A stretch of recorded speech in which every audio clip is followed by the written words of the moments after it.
राखी ही व्यक्तीच्या मनगटावर नाही, तर राखी ही व्यक्तीच्या विचारावर बांधली जाते.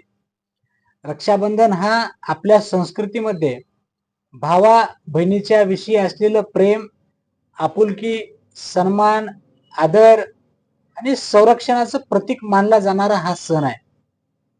प्राचीन काळामध्ये बहीण भावाला राखी बांधून त्या भावाकडून संरक्षणाची अपेक्षा करत असेल.